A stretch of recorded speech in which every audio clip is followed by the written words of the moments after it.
Congressman, thanks for being with me today. I hope we can start with just a point of agreement and then move on from it. What you just heard from Congressman Jimmy Gomez, inappropriate and reprehensible, had no value in that hearing and should be condemned.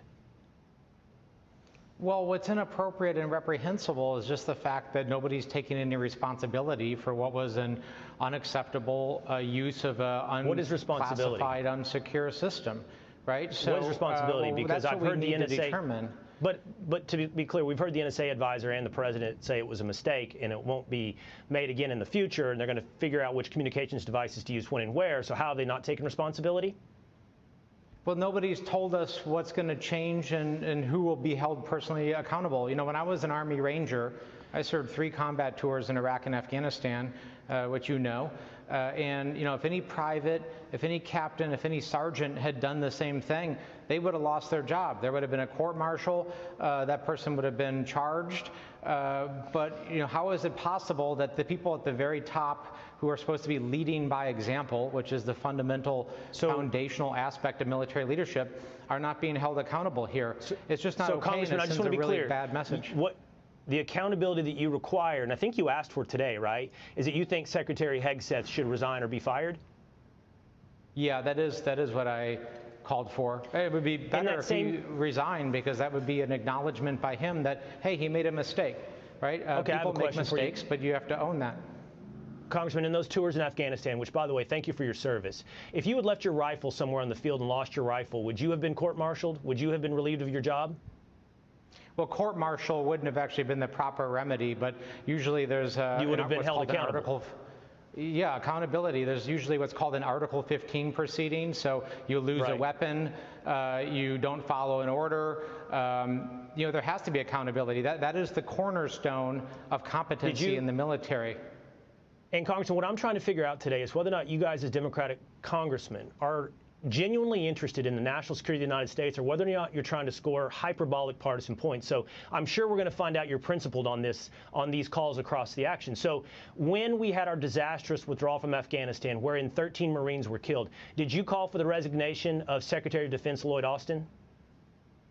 Will, listen here. This, you know, but what if or whatever situation. This is always what you do. I'm trying to figure out if you're principled and you've applied this on every occasion. These are apples and oranges situations. These are apples and oranges situations, right? Lloyd Austin never once in his entire career sent classified, top secret information about military plans and a mission over extremely dangerous territory in the way that Pete Hegseth did. Right? Just to continue the curiosity, did you call for the resignation, Congressman, did you call for the resignation of anybody from the military for that withdrawal from Afghanistan wherein 13 Marines were killed? If not Austin, anyone? Did you call for anyone's firing? Will, listen to me. These are apples and oranges situations, right? You're not a veteran, right? No, I'm not. No, let me explain something. Retrograde operations, withdrawal operations are some of the hardest operations anybody can conduct, right? Now, I've been very vocal. I was very vocal against the Biden administration. I didn't pull my punches there, right? And actually what I did is I led a bipartisan effort to create an Afghanistan War Commission to actually investigate it. And then I was actually appointed the ranking member, the Democrat, of the Oversight and Accountability Subcommittee to conduct an investigation, and we did that. And there was a complete and comprehensive report of the lessons learned. And I'm actually sponsoring legislation to fix those issues. I have some of your words right here, We're taking action to fix it. Congressman, in fact, I do have some of your words right here. So this is what you told CPR News, which is a Colorado news agency. Back in 2023, you said, I do think the withdrawal from Afghanistan was messy. It was chaotic. There were a lot of mistakes that were made, and I haven't pulled punches on that. And then you go on to say in that same interview, but there are lessons learned, and I take a holistic look and not look at it through a small frame. So you admit that it was a mistake. You know that it was connected. I agree, by the way, it is apples and oranges, because in this situation, 13 Marines actually died. So I agree, they're not apples to apples comparisons. But on this particular mistake, you didn't demand anyone's resignation. And so I don't find it principled that now you do when nothing happened other than a successful military operation was executed. It seems to me, Congressman, that what you're doing is playing politics, not principles. Absolutely not. Absolutely not, right? Focus on the issue at hand right now. right? My number one sacred responsibility is to make sure today and tomorrow and going forward, our men and women in uniform are protected. And I don't have that confidence right now because no one's accepted responsibility. But you right? did Very under clearly. Lloyd This is what we Austin. know. This is what we know. But you did this is under what we Lloyd know Austin. happened. This is what we absolutely know, uncontroverted, happened.